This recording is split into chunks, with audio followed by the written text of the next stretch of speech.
చరిత్రను మలుపు తిప్పిన దీక్ష. కేసీఆర్ సచ్చుడో తెలంగాణ వచ్చుడో అని పిలుపునిచ్చి తన జాతి విముక్తి కోసం చావునోట్లో తలబెట్టిన సాహసికుడు కేసీఆర్.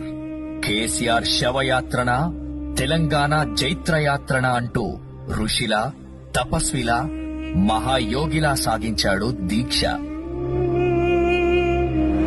కేసీఆర్ ఆమరణ దీక్ష ఊర్లను ఉరకలెత్తించింది, పట్టణాలను పరవళ్లు తొక్కించింది, యూనివర్సిటీ ప్రాంగణాలను ఉర్రూతలూగించింది, గుడిని, బడిని, మడిని జై తెలంగాణ నినాదంతో ఏకం చేసింది.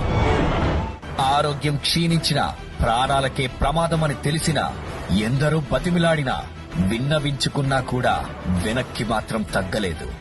ఆత్మగౌరవ విశ్వరూపం చూసి, కేసీఆర్ పట్టుదల చూసి పార్లమెంట్లో ప్రకంపనలొచ్చాయి.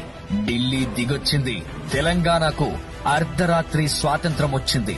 బక్కపలచని మనిషి ఉక్కు సంకల్పంతో గమ్యాన్ని ముద్దాడిండు. తెలంగాణ రాష్ట్ర ఏర్పాటు ప్రకటనొచ్చింది. తెలంగాణ స్వప్నం కాదు, సత్యమని రుజువైంది.